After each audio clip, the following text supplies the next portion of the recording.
Entre mars et novembre 1871, dans le comté de York en Caroline du Sud, 17 hommes blancs ont disparu sans laisser de traces. Tous étaient des membres connus ou suspectés du Ku Klux Klan. Tous ont été vus pour la dernière fois après la tombée de la nuit.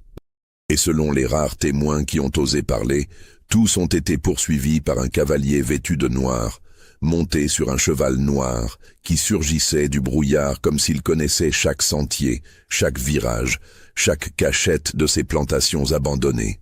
Les autorités locales n'ont jamais ouvert d'enquête officielle. Les journaux de l'époque n'ont jamais publié un seul article. Mais dans les cabanes des affranchis, dans les églises méthodistes clandestines, dans les camps de bûcherons au fond des bois, on murmurait un nom qui faisait frissonner même ceux qui le prononçaient avec respect, le cavalier fantôme. Avant de vous raconter cette histoire que l'histoire officielle a préféré oublier, permettez-moi de vous demander une chose. Abonnez-vous à cette chaîne et dites-moi dans les commentaires de quelle ville vous nous écoutez en ce moment. Votre soutien nous permet de continuer à exhumer ces récits enterrés. Et maintenant, retournons en Caroline du Sud, dans les années qui ont suivi la guerre civile la plus sanglante que l'Amérique ait jamais connue. Le comté de York, au printemps de 1871, n'était plus qu'une plaie ouverte sur le corps meurtri du Sud-Américain. 6 ans après la fin de la guerre de sécession, les plantations de coton s'étendaient toujours à perte de vue. Mais les 3/4 d'entre elles étaient abandonnées, leurs grandes maisons coloniales aux colonnes blanches tombant en ruine, leurs champs envahis par les mauvaises herbes et les jeunes pins. Les anciens maîtres qui étaient restés erraient dans leurs propriétés délabrées comme des fantômes de l'ancien temps, incapables d'accepter que leur monde s'était effondré avec la défaite de la Confédération. La région située entre la rivière Broad et les contreforts des Appalaches était particulièrement isolée. Les routes n'étaient que des chemins de terre rouge qui devenaient impraticables dès la première pluie. Le chemin de fer le plus proche se trouvait à Rock Hill, à plus de 3 heures de voyage en chariot. Les villes n'étaient que de gros bourgs poussiéreux, où quelques dizaines de maisons en bois s'alignaient autour d'un tribunal délavé, et de 2 ou 3 églises au clocher penché. Yorkville, le chef-lieu du comté, comptait à peine 800 habitants permanents. Mais ce qui définissait vraiment le comté de York en cette année 1871, c'était la peur. Une peur muette, omniprésente, qui imprégnait l'air humide du printemps, comme l'odeur du coton brûlé qu'on sentait encore parfois quand le vent soufflait du sud. Les affranchis, ces milliers d'hommes et de femmes qui avaient été esclaves jusqu'en 1865 et qui représentaient maintenant plus de la moitié de la population du comté, vivaient dans un état de terreur permanente. Ils avaient le droit de vote désormais, garanti par le 15e amendement. Ils pouvaient posséder des terres, signer des contrats, témoigner devant les tribunaux. Mais ces droits nouveaux n'existaient que sur le papier. Car dans l'obscurité, entre la tombée de la nuit et l'aube, le comté de York appartenait au clan. Le Ku Klux Klan n'était pas, contrairement à ce que beaucoup croient aujourd'hui, une organisation centralisée avec une hiérarchie claire. C'était plutôt une hydre aux multiples têtes, une constellation de groupes locaux qui partageaient les mêmes symboles, les mêmes rituels, les mêmes objectifs de terreur. Dans le comté de York, le clan était dirigé par une poignée de planteurs ruinés, d'anciens officiers confédérés et de commerçants qui refusaient l'idée même que les Noirs puissent devenir leurs égaux. Ils se réunissaient la nuit, vêtus de leurs robes blanches et de leurs cagoules pointues, portant des torches qui transformaient leurs silhouettes en spectres démoniaques. Leurs méthodes étaient simples et terrifiantes. Ils fouettaient publiquement les affranchis qui osaient s'inscrire pour voter. Ils incendiaient les écoles où des instituteurs du Nord enseignaient aux enfants noirs à lire et à écrire. Ils pendaient aux arbres ceux qu'ils accusaient d'avoir manqué de respect envers une femme blanche, ou d'avoir essayé d'acheter une terre, ou simplement d'avoir regardé un blanc dans les yeux. Les corps restaient suspendus pendant des jours, comme des avertissements vivants à tous ceux qui auraient eu l'audace d'espérer que les choses pouvaient changer. Les autorités locales ne faisaient rien. Le shérif du comté Un homme corpulent nommé Thomas Gaffney était largement soupçonné d'être membre du clan lui-même. Les juges de paix, tous des Blancs élus avant la guerre, refusaient systématiquement d'entendre les plaintes des affranchis. Les quelques soldats fédéraux encore présents dans la région étaient trop peu nombreux et trop isolés pour faire quoi que ce soit. Et les journaux locaux, quand ils mentionnaient les violences, les présentaient comme des incidents isolés provoqués par des Noirs qui ne savaient pas rester à leur place. C'est dans ce contexte de violence quotidienne et d'impunité totale que commence véritablement notre histoire. Pour la comprendre, il faut d'abord remonter 3 ans en arrière, à l'automne de 1868, à un événement que les habitants du comté appelaient la Nuit des Phogos, mais que les registres officiels ne mentionnent nulle part. La ferme des Hartwell se trouvait à l'est du comté de York, près de la limite avec le comté de Lancaster, sur une parcelle de terre pauvre coincée entre 2 anciennes plantations abandonnées. Ce n'était pas une grande propriété, juste 20 acres de terre rocailleuse qu'un affranchi nommé Samuel Hartwell avait réussi à acheter en 1867, avec l'argent qu'il avait économisé en travaillant dans les champs de tabac pendant 2 ans après la guerre. Samuel avait été soldat dans le 54e régiment d'infanterie du Massachusetts, une unité composée entièrement de soldats noirs qui s'était illustrée lors de l'assaut du fort Wagner en 1863. Il avait été blessé 2 fois, une balle dans l'épaule à Olustee et un éclat d'obus dans la cuisse pendant la campagne de Richmond. Il boitait légèrement, mais c'était un homme solide, aux mains larges et au regard direct, qui ne baissait jamais les yeux devant personne.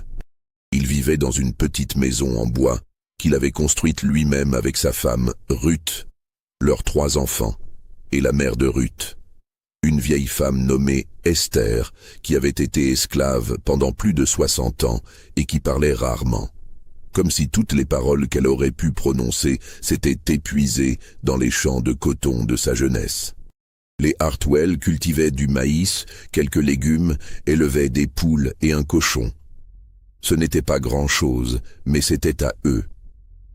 Samuel avait cloué au-dessus de sa porte un morceau de papier sur lequel était écrit en lettres maladroites, mais fermes, propriété de S. Hartwell, homme libre. Les ennuis avaient commencé en septembre 1868, quand Samuel s'était rendu à Yorkville pour s'inscrire sur les listes électorales. C'était son droit désormais, garanti par la Constitution. Il avait fait la queue pendant 3 heures devant le bureau du greffier, sous les regards hostiles des Blancs qui le fixaient depuis l'autre côté de la rue. Quand son tour était venu, il avait signé le registre de sa plus belle écriture, celle qu'il avait apprise pendant la guerre grâce à un sergent abolitionniste de Boston qui enseignait aux soldats noirs pendant les longues soirées de campement.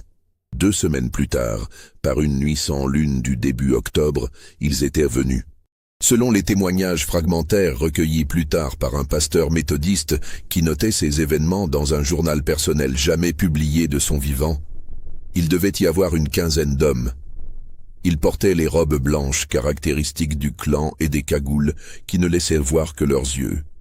Ils étaient arrivés à cheval vers 2 heures du matin, en silence d'abord, puis en poussant des cris de guerre confédérés qui avaient dû réveiller Samuel et sa famille dans leur sommeil.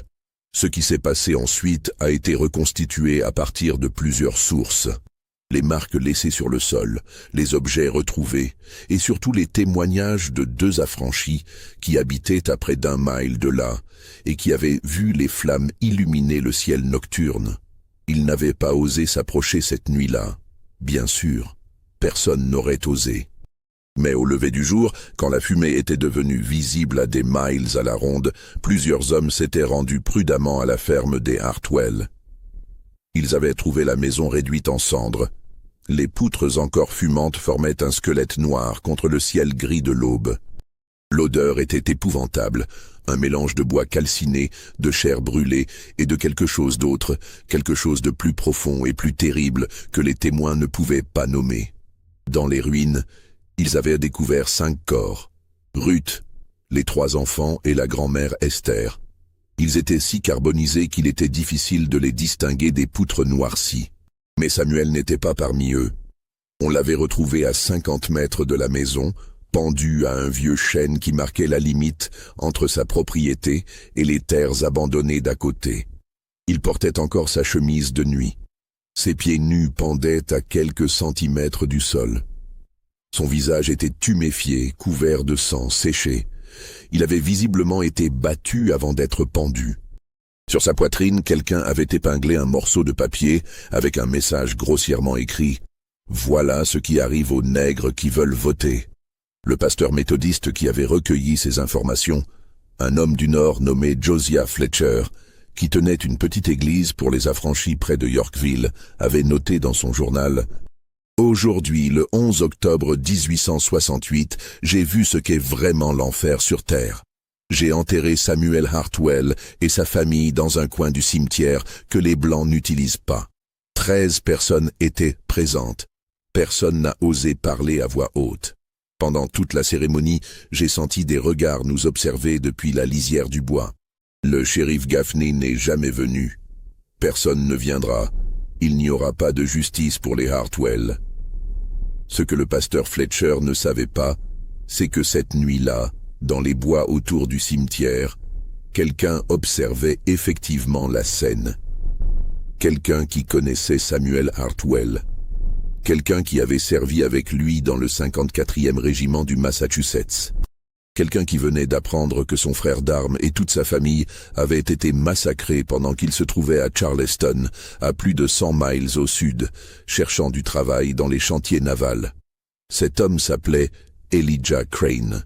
Et ce qu'il a ressenti en regardant la poignée d'affranchis terrifiés enterrer son ami dans ce coin oublié d'un cimetière ségrégationniste sous la menace invisible du clan, personne ne le saura jamais avec certitude.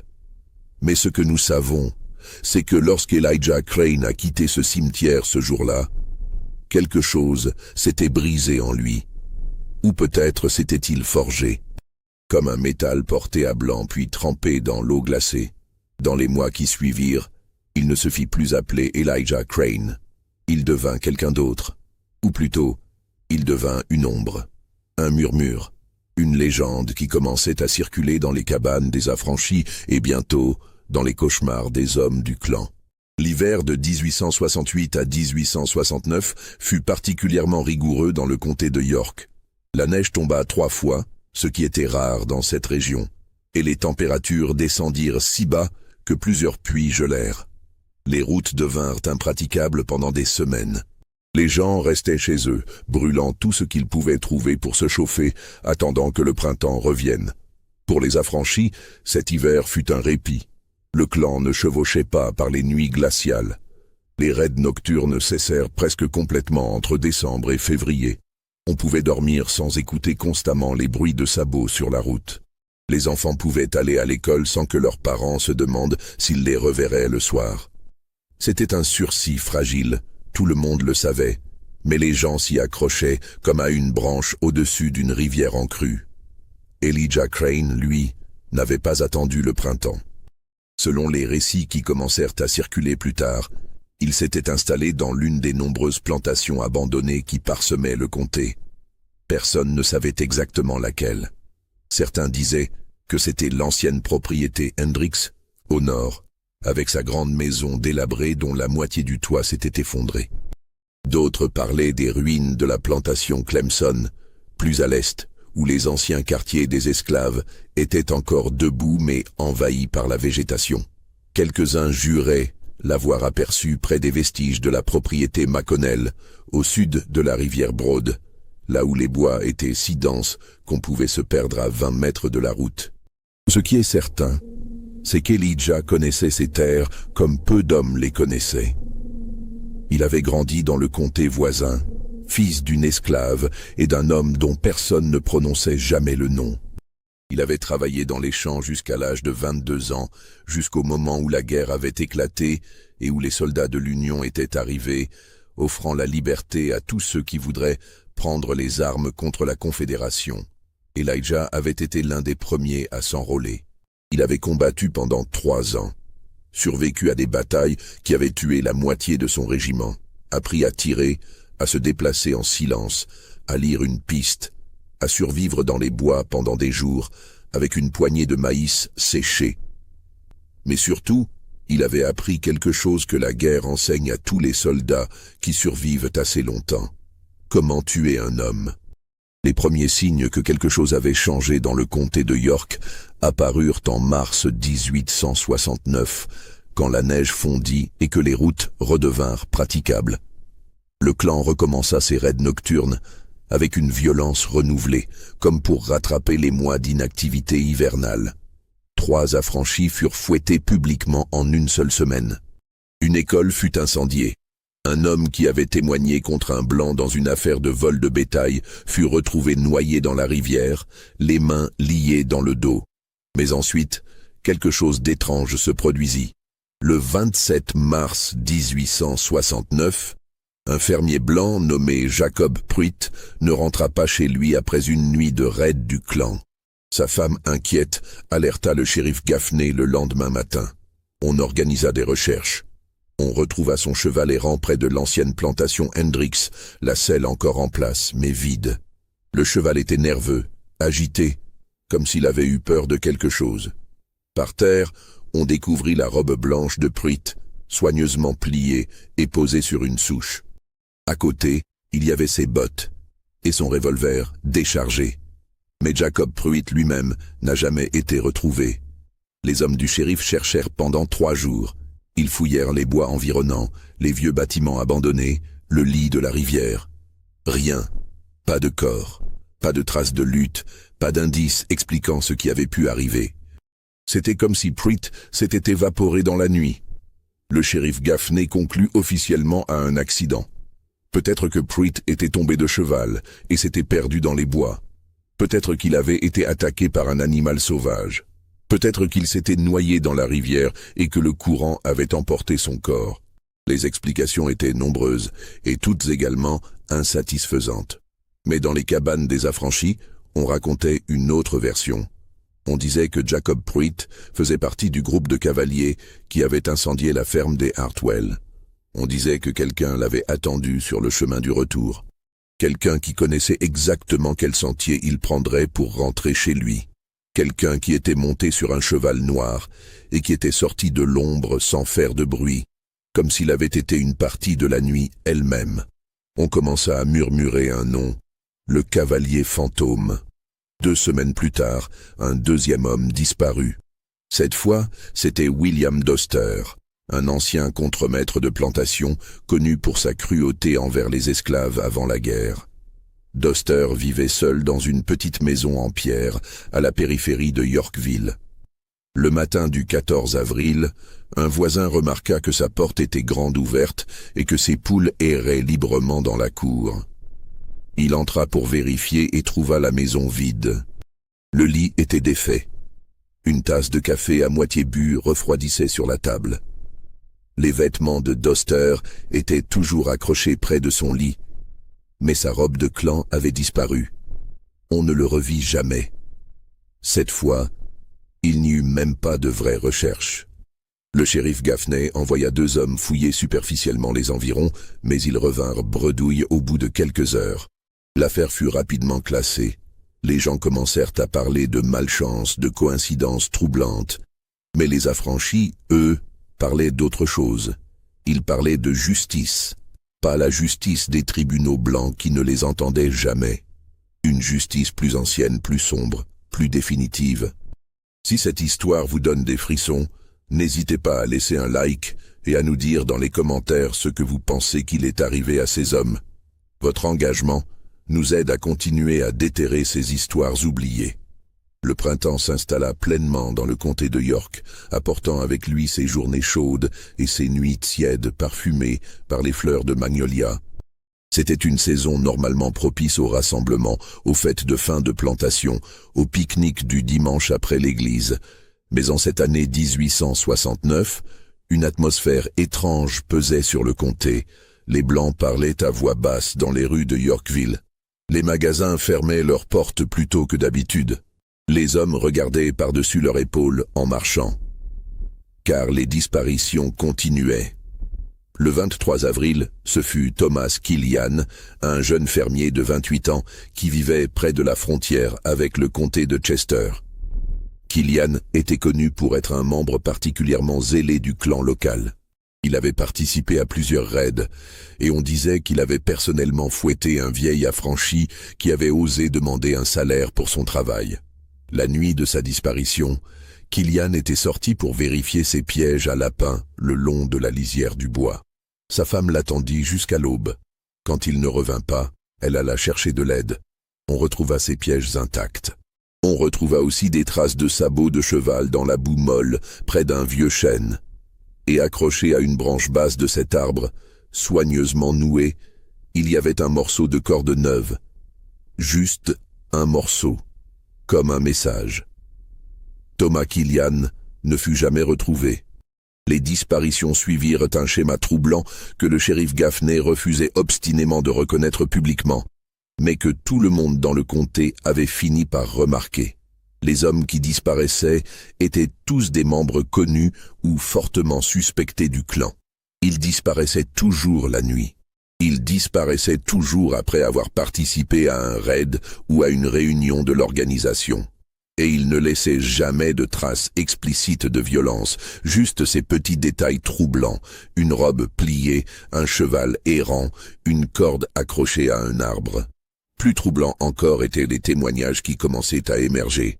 Un fermier qui vivait près de la route de Rock Hill jura avoir vu, par une nuit de pleine lune, un cavalier vêtu de noir passer au galop devant sa maison, suivi quelques minutes plus tard par un autre cavalier qui semblait le poursuivre. Le premier cavalier ne faisait aucun bruit, selon le témoin, pas même le martèlement des sabots qu'on devrait normalement entendre. Le deuxième cavalier, lui, faisait tout le bruit du monde, criant et fouettant sa monture comme un homme poursuivant un fantôme. Une femme qui vivait seule dans une petite maison, près de l'ancienne plantation McConnell, raconta qu'elle avait été réveillée par des cris dans la nuit, des cris d'hommes, des cris de terreur pure, puis un silence soudain et complet. Au matin, elle avait trouvé dans son jardin un capuchon blanc de clan, maculé de boue et déchiré, comme si quelqu'un l'avait arraché violemment. Elle l'avait brûlé immédiatement et n'en avait parlé à personne pendant des semaines, jusqu'à ce qu'un pasteur qu'elle connaissait la convainque de témoigner. Les membres du clan commençaient à avoir peur. Pour la première fois depuis des années, les chasseurs devenaient les proies. Ils continuaient leur raid, mais avec moins d'assurance. Ils chevauchaient en groupes plus importants. Ils évitaient certaines routes, certains bois, certains endroits où des hommes avaient disparu. Et surtout, ils parlaient. Dans les tavernes de Yorkville, quand ils pensaient que personne ne les écoutait, les hommes blancs murmuraient des théories. Certains disaient que c'était l'œuvre des soldats fédéraux, une opération secrète pour éliminer les leaders du clan. D'autres parlaient d'un gang de noirs armés venus du nord, des militants radicaux qui voulaient déclencher une guerre raciale. Quelques-uns, plus superstitieux, évoquaient des explications plus sombres, un esprit vengeur, une malédiction, le fantôme de tous les esclaves morts dans les champs de coton qui revenaient réclamer son dû. Mais ceux qui connaissaient la vérité, ou du moins une partie de celle-ci, étaient les affranchis qui vivaient dans les zones rurales du comté. Ils ne parlaient pas ouvertement, bien sûr, pas aux Blancs, pas aux autorités, mais entre eux, dans leurs églises, dans leurs maisons, ils racontaient ce qu'ils avaient vu et entendu. Il y avait ce forgeron noir nommé Isaiah Colbert, qui tenait une petite forge près de la rivière Broad. Un soir de mai, alors qu'il travaillait tard pour réparer une roue de chariot, il avait entendu le bruit de sabots approcher. Il était sorti de sa forge et avait vu un cavalier s'arrêter près de son puits pour faire boire son cheval. Le cavalier était grand, vêtu d'un long manteau noir qui descendait presque jusqu'à ses bottes. Il portait un chapeau à large bord qui cachait son visage dans l'ombre. Son cheval était noir également, un animal magnifique et puissant qui buvait calmement comme s'il avait tout son temps. Isaiah avait fait quelques pas vers le cavalier, hésitant. L'homme avait levé la tête, et pendant un instant, à la lumière tremblante de la forge, Isaiah avait vu son visage. C'était un homme noir, peut-être dans la trentaine, avec une cicatrice qui partait de sa tempe gauche et descendait jusqu'à sa mâchoire. Mais c'était surtout ses yeux qui avaient frappé Isaiah. Des yeux calmes, froids, déterminés, des yeux de soldat. L'homme n'avait rien dit.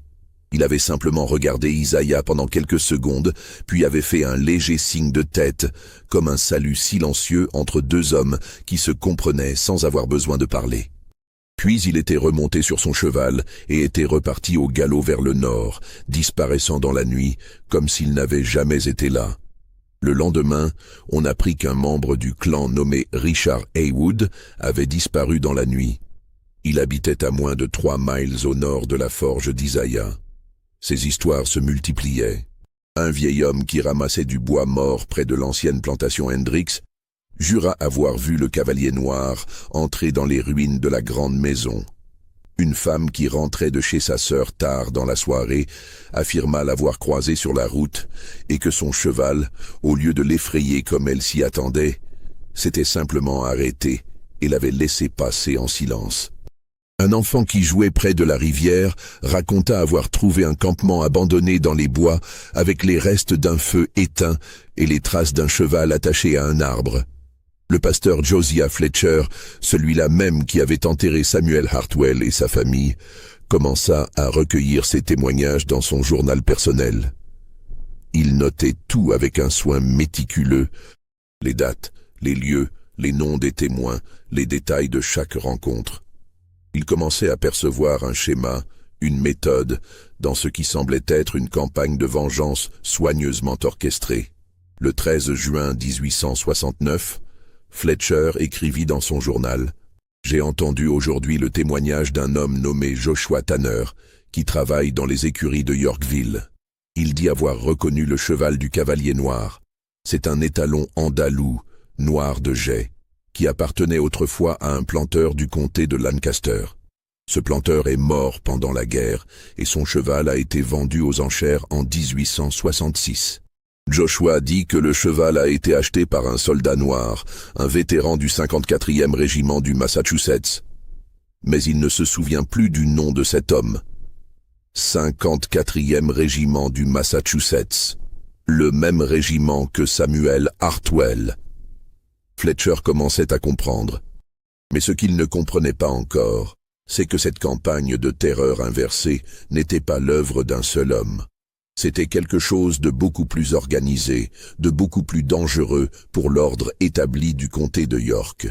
En juillet 1869, le nombre de disparitions avait atteint 9. 9 hommes blancs, tous liés au clan, évaporés dans la nuit sans laisser de corps, sans laisser d'explication satisfaisante. Le shérif Gaffney était sous pression. Les familles des disparus exigeaient des réponses. Les marchands de Yorkville commençaient à s'inquiéter pour leur commerce, car les gens avaient peur de sortir après la tombée de la nuit. Même les membres du clan eux-mêmes commençaient à se diviser, certains voulant intensifier leurs raids pour montrer qu'ils n'avaient pas peur, d'autres préférant se faire discrets et attendre que la tempête passe. C'est à cette période que se produisit un événement qui changea complètement la nature du conflit silencieux qui se jouait dans le comté.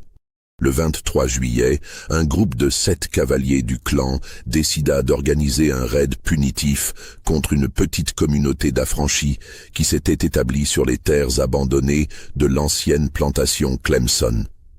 Ces gens vivaient dans les anciens quartiers des esclaves qu'ils avaient réparés et transformés en véritables maisons. Ils cultivaient leurs propres légumes, élevaient des poules et des cochons. Et certains avaient même commencé à planter du coton pour leur propre compte. C'était exactement le genre d'autonomie que le clan ne pouvait tolérer. Les 7 cavaliers partirent de Yorkville vers 10 heures du soir, comme ils l'avaient fait des dizaines de fois auparavant. Ils portaient leurs robes blanches, leurs cagoules, leurs torches.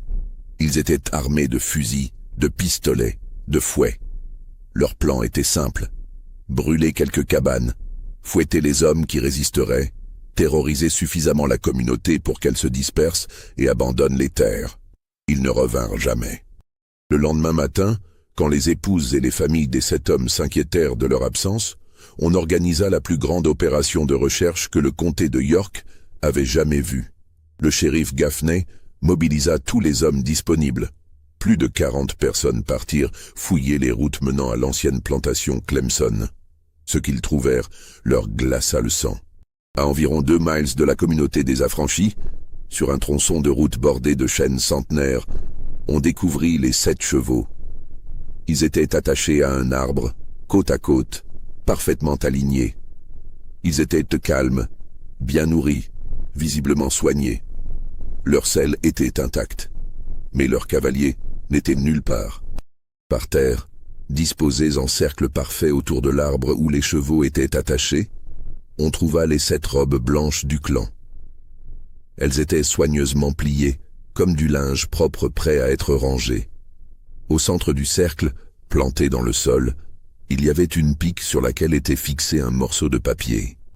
Sur ce papier, écrit d'une écriture nette et régulière, on pouvait lire un message en anglais. 7 pour 1. La dette n'est pas encore réglée. 7 pour 1. Cela ne pouvait signifier qu'une chose. Samuel Hartwell, sa femme, ses 3 enfants, sa belle-mère et lui-même.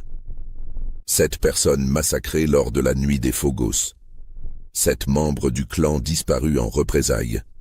Le shérif Gaffney fit immédiatement retirer le message et ordonna à tous les hommes présents de ne jamais parler de ce qu'ils avaient vu. Mais bien sûr, dans un comté où tout le monde connaissait tout le monde, les secrets ne restaient jamais secrets très longtemps. En quelques jours, toute la population blanche de Yorkville savait ce qui s'était passé. La panique s'installa. Pour la première fois depuis la fin de la guerre, les Blancs du comté de York avaient peur, vraiment peur. Non pas de la violence ouverte qu'ils auraient pu combattre avec leurs armes et leur supériorité numérique dans les milices locales, mais de cette menace invisible, de cet ennemi qui frappait dans l'obscurité et disparaissait sans laisser de traces. Un ennemi qui connaissait leurs mouvements, qui anticipait leurs actions, qui semblait avoir des yeux partout. Les réunions du clan cessèrent presque complètement pendant plusieurs semaines. Les raids nocturnes s'arrêtèrent. Les hommes qui avaient l'habitude de chevaucher fièrement en robe blanche restaient maintenant chez eux, barricadés derrière leurs portes, leurs fusils chargés posés près de leur lit. Certains quittèrent même le comté, prétextant devoir rendre visite à de la famille ailleurs ou avoir trouvé du travail dans d'autres régions. Mais le plus étrange, c'est ce qui se passa du côté des affranchis. La communauté de l'ancienne plantation Clemson, celle qui devait être attaquée cette nuit-là, rapporta quelque chose de troublant.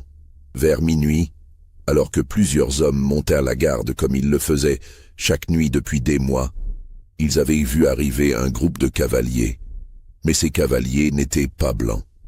C'étaient des hommes noirs, au nombre de 8 ou peut-être 10, tous vêtus de sombre, tous montés sur des chevaux bien entretenus et équipés pour voyager. Ils s'étaient arrêtés à la lisière de la communauté et leur leader, un homme grand portant un long manteau noir, avait demandé à parler aux anciens. La conversation qui s'était ensuivie n'avait duré que quelques minutes. L'homme au manteau noir avait expliqué qu'un groupe de clansmen était en route pour attaquer la communauté, mais qu'il ne viendrait pas. Il avait dit que lui et ses hommes s'en étaient occupés.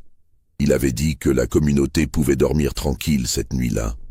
Puis, avant que quiconque puisse poser des questions, les cavaliers étaient repartis aussi silencieusement qu'ils étaient venus.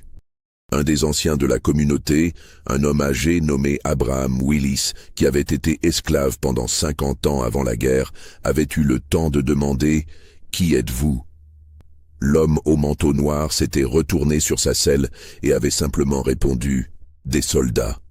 Nous sommes des soldats qui n'ont pas fini de servir. » Cette réponse circula rapidement parmi les affranchis du comté.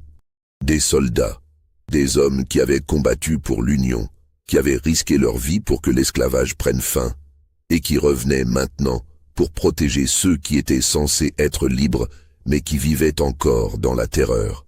Ce n'était plus un cavalier solitaire qu'on murmurait dans les cabanes, c'était une unité, une force organisée, une armée dans l'ombre. Le pasteur Fletcher comprit alors l'ampleur de ce qui se passait. Il écrivit dans son journal, le 30 juillet, « Ce n'est pas un homme, ce n'est pas de la vengeance aveugle, c'est quelque chose de beaucoup plus dangereux. c'est de la résistance organisée. Ces hommes, ces soldats, comme ils se nomment eux-mêmes, ont créé un réseau. Ils se déplacent de nuit, ils frappent avec précision, ils protègent les communautés vulnérables. Ils font ce que le gouvernement fédéral devrait faire, mais ne fait pas.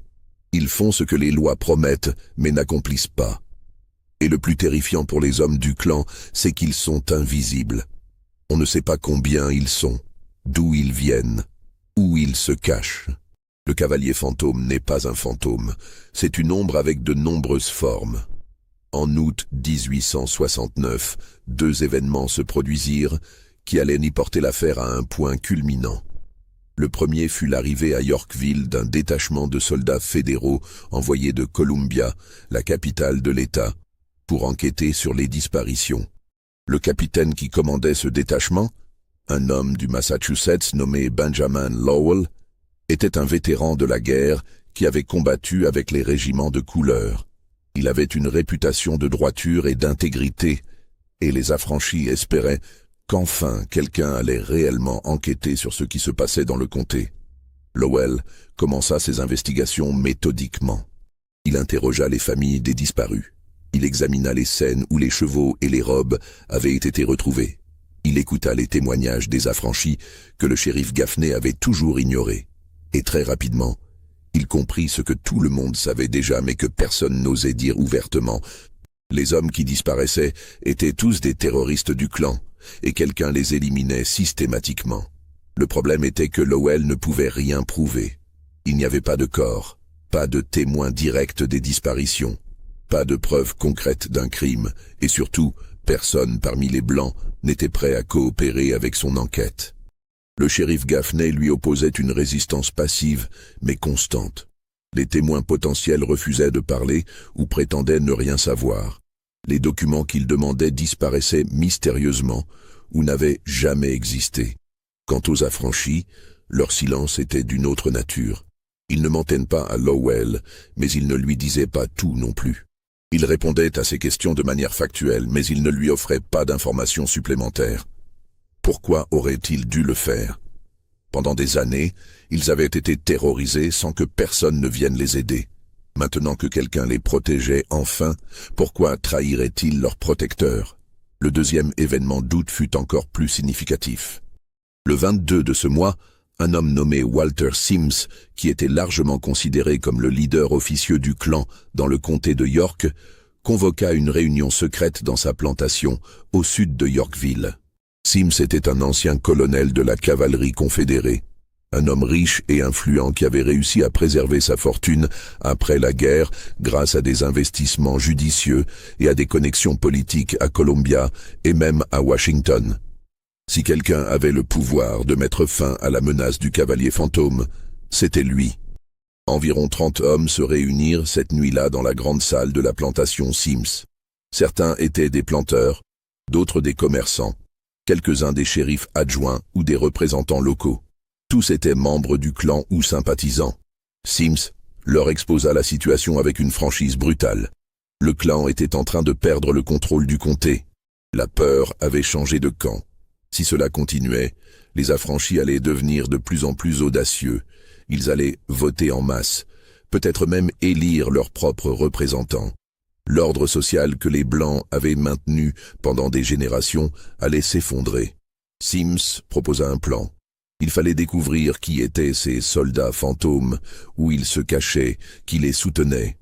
Il fallait infiltrer les communautés d'affranchis, offrir des récompenses pour des informations, exercer des pressions sur ceux qui pourraient savoir quelque chose. Et une fois qu'ils auraient identifié les responsables, il fallait frapper fort et publiquement, pour montrer que le clan ne serait pas intimidé. Ce que Sims et ses hommes ne savaient pas, c'est que leur réunion était observée. À moins de 100 mètres de la grande maison, cachés dans les bois qui bordèrent la propriété, 3 hommes les surveillaient. L'un d'eux était Elijah Crane. Les 2 autres étaient d'anciens soldats comme lui, des vétérans du 54e et du 55e régiment du Massachusetts, des hommes qui avaient décidé que leur guerre n'était pas terminée, qu'elle avait simplement changé de forme. Ils restèrent là toute la nuit, comptant les hommes qui entraient et sortaient de la maison. mémorisant les visages qu'ils pouvaient voir à travers les fenêtres éclairées. Quand la réunion se termina, vers 3 heures du matin, et que les participants commencèrent à partir, les 3 observateurs se retirèrent silencieusement dans les bois, comme des ombres avalées par l'obscurité. Le lendemain, Elijah Crane convoqua sa propre réunion. Dans une clairière au cœur de la forêt, à un endroit que seuls quelques affranchis connaissaient, se rassemblèrent 12 hommes. Tous étaient noirs. Tous étaient d'anciens soldats. Certains venaient d'aussi loin que Charleston ou Columbia. D'autres vivaient dans le comté de York même, se cachant à la vue de tous en travaillant comme ouvriers agricoles ou bûcherons pendant le jour. Crane leur expliqua la situation. Le clan allait intensifier ses efforts pour les trouver. Il allait exercer des pressions sur les communautés d'affranchis. Il allait peut-être même torturer des innocents pour obtenir des informations. Il fallait prendre une décision.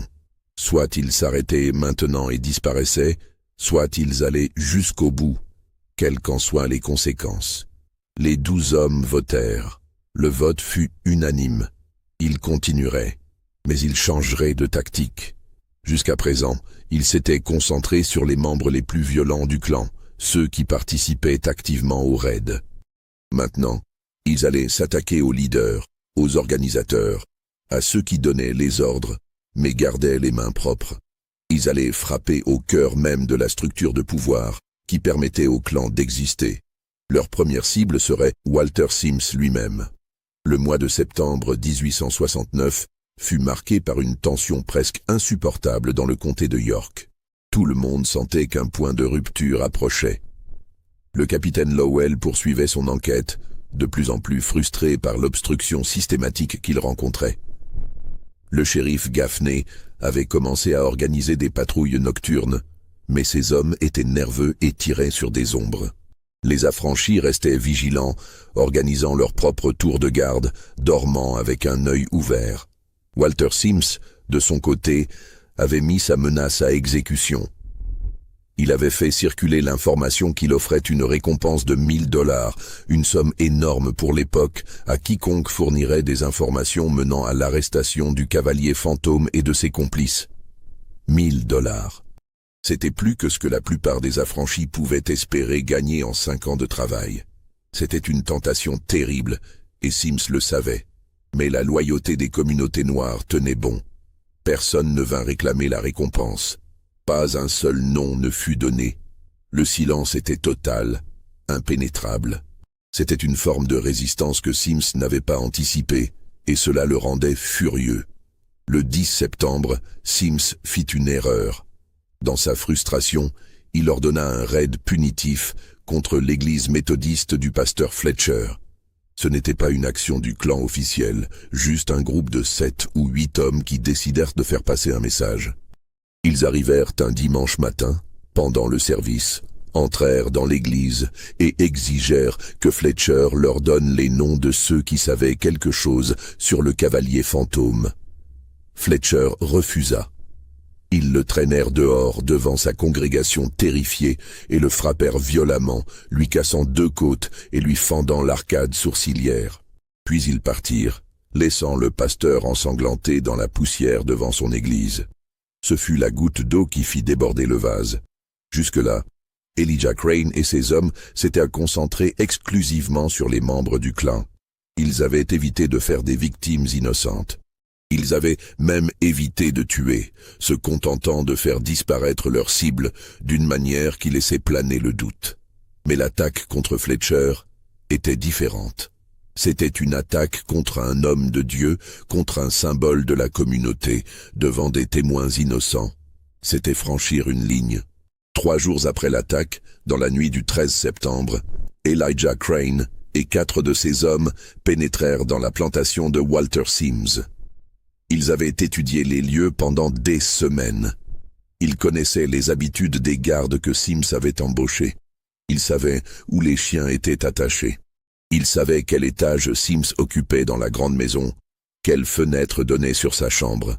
Ils se déplacèrent comme des ombres à travers les jardins négligés, passant entre les patrouilles avec une précision née de leurs années d'expérience militaire. Sims dormait seul cette nuit-là. Sa femme était partie rendre visite à sa sœur à Charleston, emmenant avec elle leurs 2 enfants. Les domestiques, tous des affranchis qui n'avaient aucune loyauté envers leur employeur, dormaient dans leur quartier, à l'autre bout de la propriété. Sims s'était couché vers 11 heures, après avoir bu plusieurs verres de bourbon, confiant dans ses gardes et dans les barreaux qu'il avait fait installer aux fenêtres du rez-de-chaussée. Mais il n'avait pas pensé au toit. Elijah et ses hommes montèrent par la véranda arrière, se hissèrent sur le toit de la cuisine attenante, puis jusqu'à la fenêtre du 2e étage. La fenêtre de la chambre de Sims n'était pas verrouillée. Il faisait chaud cette nuit-là, et Sims l'avait laissée entr'ouverte pour laisser entrer l'air. Quand Sims se réveilla, il y avait un homme debout à côté de son lit, tenant une lampe à huile d'une main et un revolver de l'autre. L'homme portait un long manteau noir, malgré la chaleur. Son visage était partiellement caché par l'ombre de son chapeau, mais Sims pouvait voir la cicatrice qui descendait de sa tempe à sa mâchoire, et il pouvait voir ses yeux. Des yeux qui le regardaient sans colère, sans haine, avec juste une détermination froide et implacable. « Ne criez pas », dit l'homme à voix basse. « Vos gardes ne peuvent pas vous aider. Ils sont occupés ailleurs. » Sims voulut atteindre le pistolet qu'il gardait dans le tiroir de sa table de nuit, mais l'homme secoua la tête. « Je ne vous conseille pas. Mes hommes sont dans la pièce d'à côté. Si j'appelle, ils viendront. Si vous criez, ils viendront aussi. Mais ensuite, nous devrons vous emmener de force, et cela ne se passera pas aussi paisiblement que je le souhaite. Qui êtes-vous ? Demanda Sims, et pour la première fois depuis des années, sa voix tremblait légèrement. Vous m'appelez le cavalier fantôme, répondit Elijah. Mais mon vrai nom est Elijah Crane. Sergent Elijah Crane, 54e régiment d'infanterie du Massachusetts. J'étais avec Samuel Hartwell à Fort Wagner. J'étais avec lui à Olustee. Et j'aurais dû être avec lui la nuit où vos hommes ont brûlé sa maison et pendu sa famille. Sims pâlit. Je ne sais pas de quoi vous parlez. Ne mentez pas, dit Elijah calmement. Je sais que vous étiez là. J'ai parlé aux hommes qui vous ont vu. J'ai des témoins. Vous étiez sur votre cheval gris, celui avec la tache blanche sur le poitrail. Vous avez donné l'ordre de mettre le feu. Vous avez regardé brûler la maison avec les femmes et les enfants à l'intérieur. Et quand Samuel a essayé de les sauver, vous l'avez fait capturer et pendre. Le silence qui suivit fut lourd comme une pierre tombale. Sims regardait fixement Elijah, et dans son regard, on pouvait voir le calcul rapide d'un homme qui essayait de trouver une sortie, un argument, une menace qui pourrait le sauver. « Si vous me tuez, dit-il finalement, ils vous traqueront. Le gouverneur mobilisera la milice. L'armée fédérale elle-même vous chassera. Vous ne pourrez jamais vous cacher. »« Qui a dit que je voulais me cacher ?» répondit Elijah. « Et qui a dit que j'allais vous tuer ?» Il posa la lampe sur la table de nuit et sortit de sa poche un document plié. « Ceci est une confession. Vous allez l'écrire de votre propre main. Vous allez y détailler tous les raids du clan auxquels vous avez participé, tous les noms des hommes qui étaient avec vous, tous les crimes que vous avez commis ou ordonnés. Et quand vous aurez fini, vous allez signer ce document, et je vais le garder en lieu sûr. Si jamais il arrive quelque chose aux affranchis de ce comté, si jamais le clan essaie de reprendre ses activités, ce document sera envoyé au capitaine Lowell, aux journaux de Columbia, peut-être même aux journaux du Nord. Votre nom sera connu de tous, votre réputation sera détruite. Et vous passerez le reste de votre vie en prison, si vous avez de la chance. »« Vous êtes fou, » murmura Sims. « Vous pensez vraiment que je vais vous donner une telle arme ?» Elijah s'assit calmement sur la chaise près du lit. « Vous avez un choix, monsieur Sims. Soit vous écrivez cette confession, soit vous disparaissez comme les 17 autres hommes que nous avons emmenés ces derniers mois. » Oh, vous vous demandez ce qui leur est arrivé? Certains sont toujours en vie. Nous les avons emmenés loin, très loin, dans des endroits où personne ne les retrouvera jamais. D'autres, eh bien disons simplement que les forêts de Caroline du Sud sont grandes et que la terre ne parle pas. Il laissa cette information s'installer dans l'esprit de Sims. Vous pouvez vivre, monsieur Sims. Vous pouvez garder votre maison, votre terre, votre nom. Tout ce que vous avez à faire, c'est écrire ce document et promettre de ne plus jamais lever la main contre un homme noir de ce comté. C'est un marché généreux, étant donné ce que vous avez fait. Sims regarda le papier, puis Elijah, puis de nouveau le papier. Ses mains tremblaient. Il était piégé, et il le savait. S'il refusait, cet homme le ferait disparaître et personne ne pourrait l'aider. S'il acceptait, il mettrait son destin entre les mains de ses ennemis, mais au moins, il vivrait. « Comment puis-je être sûr que vous tiendrez parole ?» demanda-t-il enfin. « Vous ne pouvez pas, » répondit Elijah simplement. « Mais avez-vous vraiment le choix ?» Le silence s'étira pendant ce qui sembla une éternité.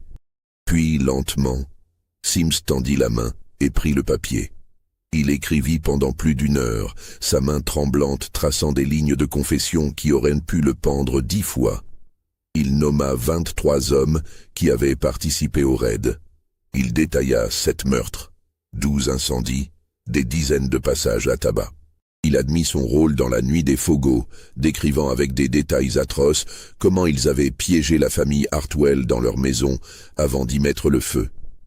Quand il eut terminé, Elijah lut attentivement le document à la lumière de la lampe. Puis il le plia soigneusement et le rangea dans sa poche. « Maintenant, dit-il en se levant, vous allez faire passer un message à tous les hommes dont vous avez écrit les noms. Vous leur direz que le cavalier fantôme a des yeux partout.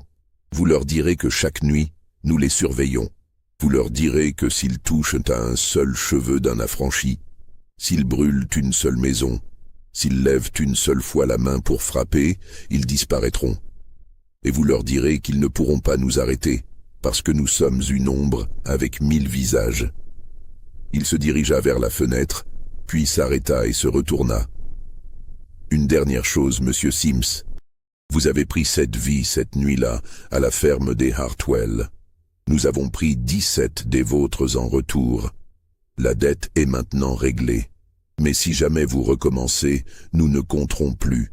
Nous prendrons tout. » Puis il disparut par la fenêtre, aussi silencieusement qu'il était venu, laissant Walter Sims assis dans son lit, tremblant, fixant le mur devant lui, comme un homme qui vient de voir sa propre mort et qui a été épargné au dernier moment.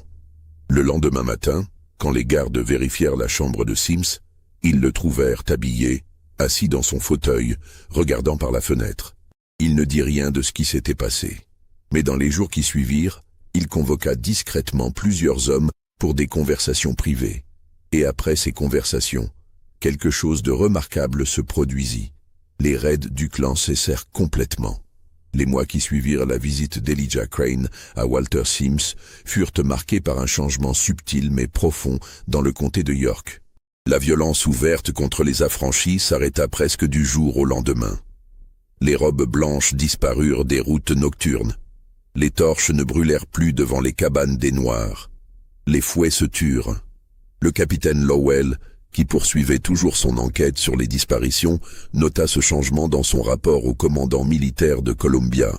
« Il est remarquable, » écrivit-il en octobre 1869, que depuis le milieu de septembre, aucun incident n'a été signalé impliquant le Ku Klux Klan dans ce comté.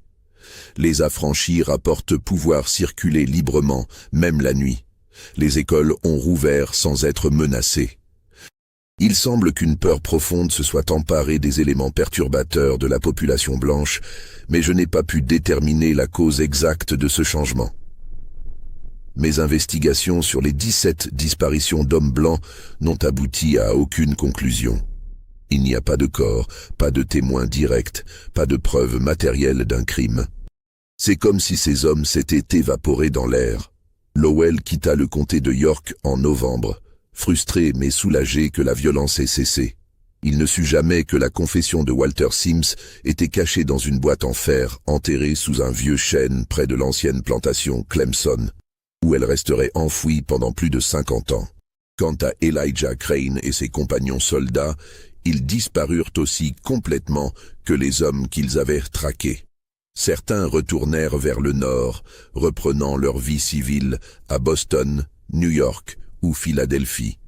D'autres s'installèrent dans d'autres comtés du Sud, continuant discrètement leur travail de protection des communautés d'affranchis. Quelques-uns restèrent dans la région, se fondant dans la population noire, indiscernable des autres ouvriers agricoles ou artisans. Elijah lui-même disparut des registres historiques après l'automne de 1869. Il n'existe aucun document officiel indiquant où il est allé, ce qu'il est devenu, ou même s'il a survécu.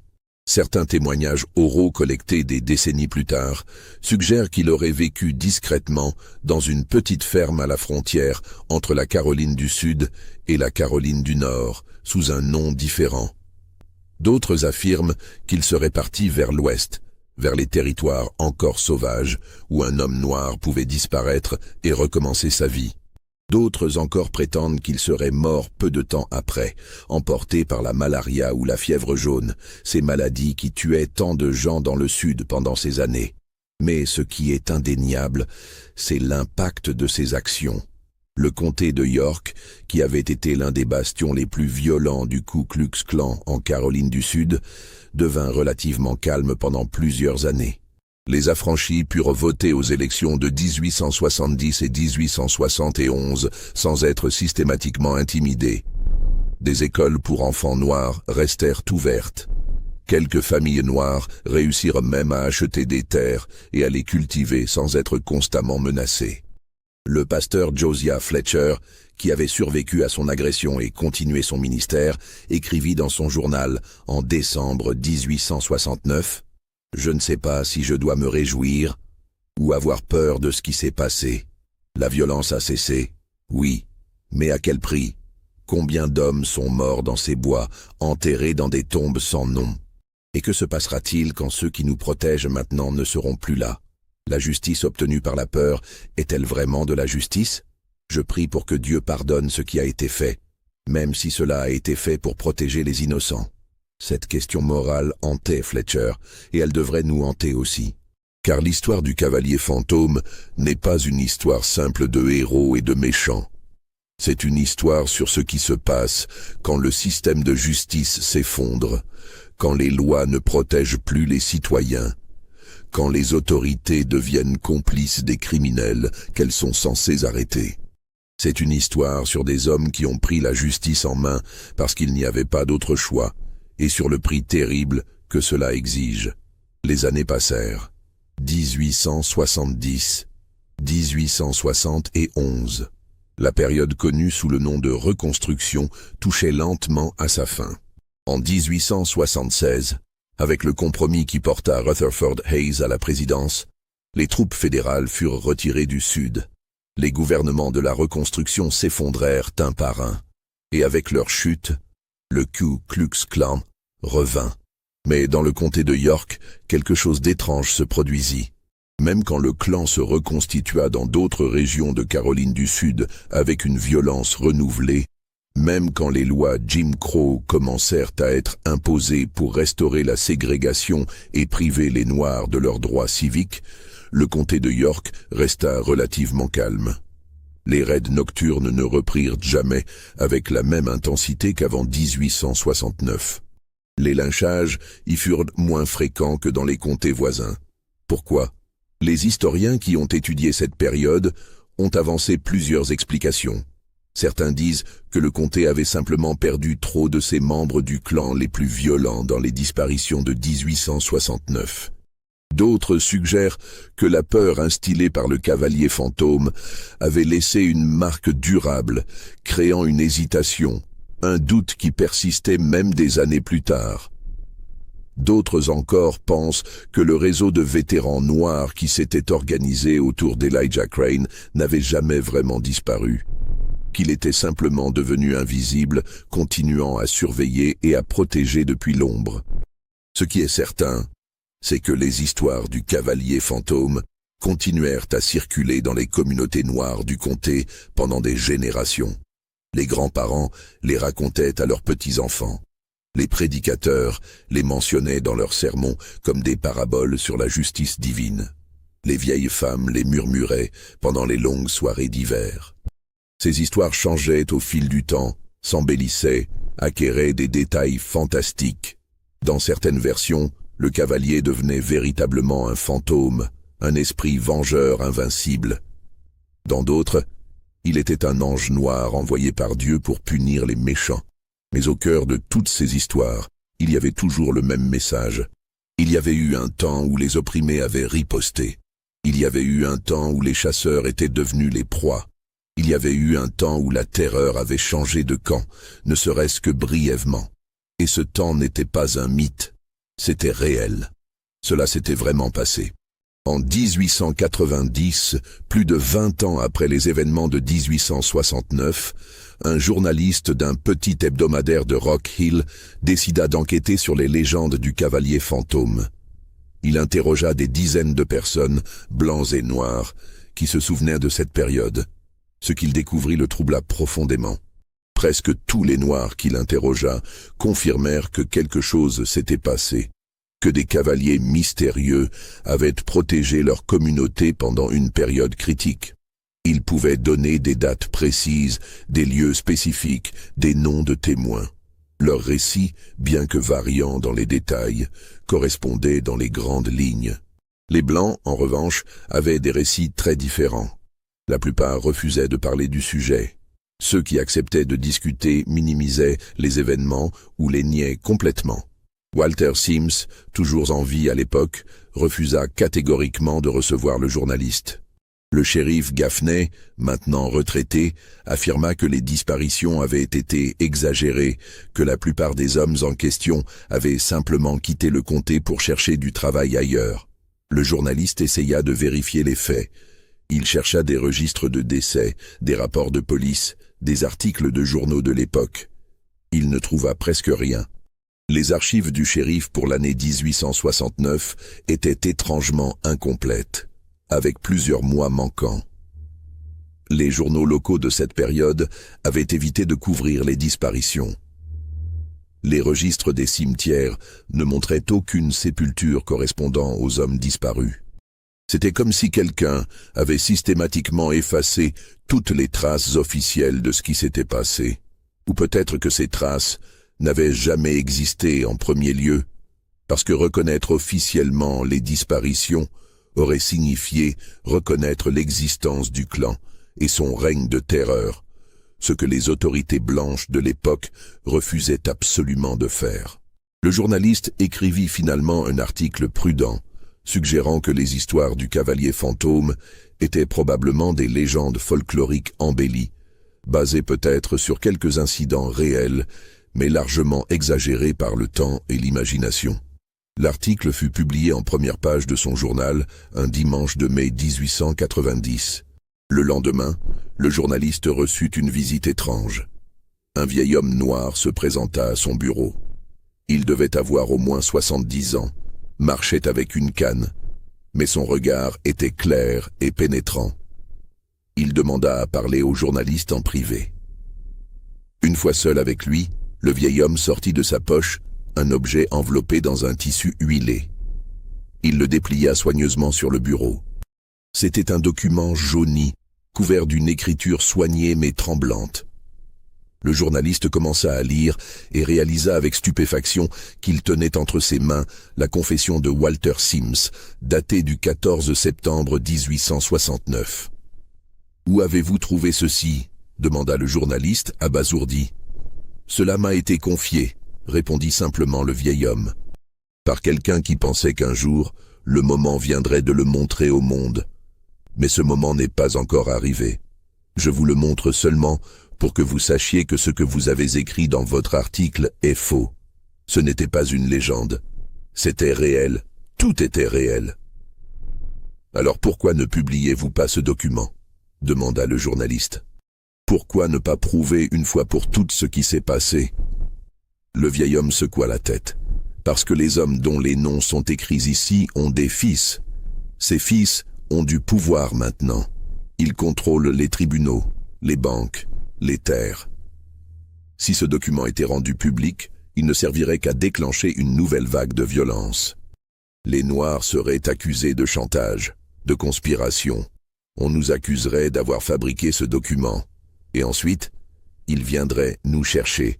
Et cette fois, Il n'y aura pas de cavalier fantôme pour nous protéger. Il se leva, enveloppa de nouveau soigneusement le document. Un jour peut-être, quand suffisamment de temps aura passé, quand tous ceux qui sont impliqués seront morts et enterrés, quelqu'un trouvera ce document et dira la vérité. Mais pas aujourd'hui. Pas encore. Le journaliste ne publia jamais ce qu'il avait vu ce jour-là. Il n'en parla à personne. Dans ses notes personnelles, retrouvées après sa mort en 1908, il avait écrit « J'ai vu aujourd'hui la preuve que l'histoire est écrite par les vainqueurs et que parfois les victimes préfèrent que certaines histoires restent enterrées parce que la vérité est trop dangereuse à dire. » La confession de Walter Sims ne fut effectivement découverte que bien plus tard. En 1953, lors de travaux de défrichement sur ce qui avait été autrefois la plantation Clemson, des ouvriers trouvèrent une boîte en fer enterrée sous un vieux chêne mort. À l'intérieur, protégé par le métal et le goudron dont la boîte avait été enduite, se trouvaient plusieurs documents. La confession de Sims, quelques lettres personnelles d'Elijah Crane à sa sœur qui vivait à Boston, et un journal appartenant à l'un des autres soldats qui avait opéré avec lui. Ces documents furent remis à un historien local qui les authentifiait soigneusement. L'écriture de la confession correspondait à d'autres documents signés par Walter Sims. Les détails mentionnés pouvaient être recoupés avec d'autres sources historiques. Les lettres d'Elijah Crane parlaient de Samuel Hartwell et de la nuit des Phogos avec une douleur et une colère palpables. Mais même en 1953, en pleine période de ségrégation du Sud-Américain, il fut jugé trop dangereux de publier ces documents. L'historien les déposa dans les archives de l'Université de Caroline du Sud, avec une note indiquant qu'ils ne devaient pas être rendus publics avant au moins 50 ans. Ce délai fut respecté. Ce n'est qu'au début des années 2000 que des chercheurs commencèrent à étudier sérieusement ces documents et à reconstituer l'histoire du cavalier fantôme. Aujourd'hui, si vous visitez le comté de York en Caroline du Sud, vous ne trouverez aucun monument commémorant Elijah Crane ou ses compagnons. Il n'y a pas de plaque historique marquant l'endroit où la ferme des Hartwell a été incendiée. L'ancienne plantation Clemson a été morcelée et vendue, transformée en lotissements et en centres commerciaux. La plupart des endroits mentionnés dans cette histoire ont disparu ou ont été tellement transformés qu'ils sont méconnaissables.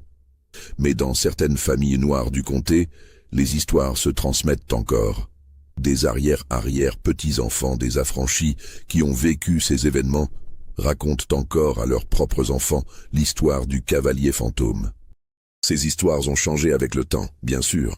Elles sont devenues des métaphores sur la résistance, sur le courage, sur le fait de ne jamais accepter l'injustice même quand elle semble invincible. Et parfois, lors des nuits sans lune, quand le brouillard monte de la rivière Broad et enveloppe les vieux chemins de terre rouge, certaines personnes jurent encore entendre le bruit de sabots de cheval dans le lointain. Un bruit qui s'approche, puis s'éloigne, puis disparaît complètement. Comme un écho d'un temps où la justice ne venait pas des tribunaux ni des lois, mais de l'obscurité elle-même. Les 17 hommes qui ont disparu entre mars et septembre 1869 n'ont jamais été retrouvés. Leurs familles ont attendu pendant des années, espérant contre tout espoir qu'ils reviendraient un jour. Certaines épouses se sont remariées. Certains enfants ont grandi en se demandant ce qui était arrivé à leur père, mais les réponses ne sont jamais venues. Le journal tenu par l'un des compagnons d'Elijah Crane, retrouvé dans la boîte en fer, offre quelques indices troublants. Il mentionne que certains des hommes capturés ont été emmenés très loin, dans d'autres États, et relâchés avec l'avertissement de ne jamais revenir en Caroline du Sud sous peine de mort. D'autres, selon le journal, ont choisi de résister et ont trouvé leur tombe dans les bois profonds où personne ne marche. Le journal ne donne aucun détail spécifique, aucun nom, aucun lieu exact. C'était probablement délibéré, une précaution au cas où le document tomberait entre de mauvaises mains. Ce que nous savons avec certitude, c'est que la campagne d'Elijah Crane et de ses compagnons n'était pas un acte de vengeance aveugle. C'était une opération militaire soigneusement planifiée et exécutée, menée par des hommes qui avaient l'expérience de la guerre et qui appliquaient leurs compétences à une nouvelle forme de combat. Ils avaient des informateurs dans les communautés d'affranchis qui les prévenaient des mouvements du clan. Ils avaient des points de ravitaillement cachés dans les plantations abandonnées. Ils avaient même établi un système de signaux pour communiquer entre eux à travers les distances. Dans une lettre à sa sœur, retrouvée dans les archives, Elijah écrivait « Tu me demandes si j'ai peur de ce que je fais. Je n'ai pas peur de mourir, Mary. J'ai déjà dû mourir 100 fois pendant la guerre, et pourtant je suis toujours là. Ce qui me fait peur, c'est l'idée que nous ayons combattu et saigné pour rien, que Samuel et tous les autres soient morts pour rien. Nous avons gagné la guerre, mais nous sommes en train de perdre la paix. Alors je fais ce que je dois faire. Je fais ce qu'aucun tribunal ne fera, ce qu'aucune loi ne fera. Je protège ceux qui ne peuvent pas se protéger eux-mêmes. Et si cela fait de moi un criminel aux yeux de la loi, alors je préfère être un criminel qu'un lâche. » Cette lettre, datée du 20 juillet 1869, est le dernier document connu écrit de la main d'Elijah Crane. Après cette date, il disparaît complètement des archives historiques. Son nom n'apparaît dans aucun recensement, aucun registre de propriété, aucun certificat de décès. C'est comme s'il s'était transformé en fumée, devenant véritablement le fantôme que les gens disaient qu'il était. Mais son héritage, lui, n'a pas disparu. Dans les années qui suivirent la reconstruction, alors que le Sud sombrait de nouveau dans la ségrégation et la violence raciale, il y eut d'autres histoires de cavaliers mystérieux qui protégeaient les communautés noires. En Géorgie, en Alabama, au Mississippi, en Louisiane, des légendes similaires émergèrent. Des histoires d'hommes vêtus de noir qui punissaient les lyncheurs, qui faisaient disparaître les membres du clan, qui veillaient sur les écoles et les églises noires. Certains historiens pensent qu'il y avait des connexions entre ces différents groupes, qu'un réseau clandestin de vétérans noirs s'était organisé à travers le Sud, partageant des tactiques et des informations, créant un système de protection parallèle là où les institutions officielles avaient échoué. D'autres pensent que c'étaient des mouvements indépendants, inspirés par les mêmes nécessités et les mêmes désespoirs. La vérité, probablement, se trouve quelque part entre les deux. Ce qui est indéniable, c'est que ces histoires, vraies ou exagérées, ont fourni un espace psychologique crucial pour les communautés noires du Sud post-reconstruction. Elles prouvaient qu'il était possible de résister. Elles montraient que les oppresseurs pouvaient avoir peur aussi. Elles offraient l'espoir, même ténu, que la justice pouvait exister en dehors des systèmes corrompus qui les excluaient. Le pasteur Fletcher, dans l'une de ses dernières entrées de journal avant sa mort, en 1882, écrivit une réflexion qui résume peut-être le mieux le dilemme moral posé par l'histoire du cavalier fantôme. Dieu nous commande de ne pas tuer, de tendre l'autre joue, d'aimer nos ennemis. Et pourtant, Dieu a aussi envoyé des anges avec des épées flamboyantes pour défendre l'innocent. Quand les lois des hommes échouent complètement, quand le mal règne sans opposition, quand les cris des victimes ne sont pas entendus, que devons-nous faire? Accepter passivement notre sort? Ou prendre les armes comme David contre Goliath? Je ne connais pas la réponse. Je sais seulement que pendant quelques mois en 1869, mon peuple a pu dormir sans terreur. Et si c'était un péché qui a permis cela, alors que Dieu juge ceux qui l'ont commis avec la même miséricorde qu'il juge ceux qui ont souffert. Les questions soulevées par cette histoire restent pertinentes aujourd'hui. Quand les institutions censées protéger les citoyens deviennent complices de l'oppression, quelle forme de résistance est justifiable? Quand la loi elle-même est injuste, quelle autorité morale peut revendiquer ceux qui la transgressent pour protéger les innocents? Où se situe la ligne entre justice et vengeance? Ces questions n'ont pas de réponse simple, et l'histoire d'Elijah Crane ne prétend pas les fournir. Ce qu'elle nous offre, cependant, c'est un témoignage sur un moment de l'histoire américaine où des hommes ordinaires ont été poussés à faire des choses extraordinaires par des circonstances extraordinaires. Elle nous rappelle que l'histoire officielle, celle écrite dans les livres et enseignée dans les écoles, n'est qu'une partie de la vérité. Il y a toujours d'autres histoires, cachées dans les marges, enterrées dans des boîtes en fer sous de vieux arbres, transmises en murmures de génération en génération. Et elles nous rappellent quelque chose d'encore plus fondamental, que le courage existe, que la résistance est possible, que même dans les périodes les plus sombres, il y a toujours des gens prêts à se battre pour ce qui est juste, quelles qu'en soient les conséquences. Le cavalier fantôme est-il vraiment existé? Les documents suggèrent que oui. Elijah Crane était-il vraiment l'homme derrière le masque? Les preuves pointent dans cette direction. 17 hommes ont-ils vraiment disparu entre mars et septembre 1869? Les absences sont documentées, même si les circonstances restent floues. Ces hommes ont-ils été tués ou simplement exilés? Nous ne le saurons probablement jamais avec certitude. Mais peut-être que ce n'est pas la question la plus importante. Peut-être que ce qui importe vraiment, c'est que des milliers de personnes ont cru en cette histoire, qu'elle leur a donné de l'espoir quand ils n'en avaient aucun, qu'elle leur a montré que même les plus puissants pouvaient être tenus responsables de leurs actes, qu'elle a prouvé que l'obscurité pouvait être combattue par l'obscurité, que la terreur pouvait être retournée contre ceux qui la brandissaient comme une arme. Aujourd'hui, si vous cherchez Elijah Crane dans les archives historiques officielles, vous trouverez très peu de choses. Son dossier militaire du 54e régiment du Massachusetts existe, montrant qu'il a servi avec distinction et a été honorablement démobilisé en 1865. Après cela, le silence. Pas de certificat de mariage, pas de registre de propriété, pas de déclaration d'impôt, pas de certificat de décès. Un homme qui a existé pendant 25 ans, puis qui a simplement cessé d'exister sur le papier. Mais dans la mémoire collective des communautés afro-américaines du comté de York, dans les histoires transmises de grands-parents à petits-enfants, dans les chansons et les poèmes et les récits qui ne seront jamais publiés dans les livres d'histoire officiels, Elijah Crane est immortel. Il est devenu un symbole, une métaphore, un espoir. Il est devenu le cavalier fantôme, celui qui chevauche encore dans les nuits sans lune, protégeant les innocents et punissant les coupables. Et peut-être, au final, c'est la seule forme d'immortalité qui compte vraiment. Vous avez écouté cette histoire jusqu'au bout.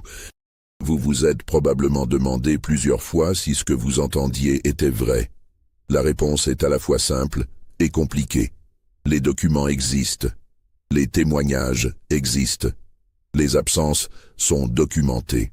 Mais l'histoire complète, la vérité absolue de ce qui s'est passé pendant ces mois troubles de 1869, reste enveloppée dans le mystère et l'obscurité, tout comme le cavalier lui-même. Croyez-vous que cette histoire soit vraie? Pensez-vous qu'Elijah Crane et ses compagnons ont vraiment fait disparaître 17 hommes du clan? Pensez-vous que la justice obtenue par la violence peut vraiment être appelée justice? Dites-le nous dans les commentaires ci-dessous. Et si cette histoire vous a touché, si elle vous a fait réfléchir, si elle vous a donné des frissons, n'hésitez pas à vous abonner à cette chaîne et à partager cette vidéo avec ceux qui apprécient les histoires oubliées de notre passé. Car c'est notre devoir de nous souvenir. Non pas pour glorifier la violence ou la vengeance, mais pour comprendre les circonstances qui poussent des hommes ordinaires à devenir des légendes, pour reconnaître les échecs des institutions qui auraient dû protéger tout le monde, mais qui ont choisi de protéger seulement certains.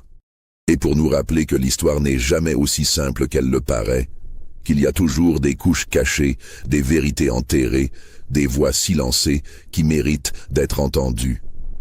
L'histoire du cavalier fantôme se termine ici. Mais les questions qu'elle soulève, elles, continuent.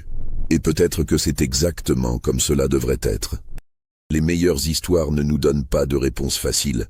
Elles nous forcent à réfléchir, à questionner, à examiner nos propres croyances sur la justice, la moralité et le prix de la liberté.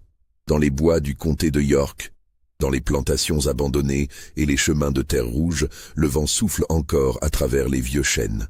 Et si vous écoutez attentivement, par une nuit sans lune, vous pourriez encore entendre quelque chose. Un bruit de sabots dans le lointain, un murmure d'espoir dans l'obscurité, un rappel que l'histoire n'est jamais vraiment terminée. qu'elle continue de vivre dans nos mémoires, dans nos histoires, dans les leçons que nous transmettons à ceux qui viendront après nous. Le cavalier fantôme chevauche encore. Pas dans la réalité peut-être, mais dans quelque chose de plus puissant, dans l'imagination collective, dans les rêves de justice, dans l'espoir que peu importe à quel point les temps sont sombres, il y aura toujours quelqu'un prêt à se lever et à dire « Non, pas ici, pas maintenant, plus jamais ».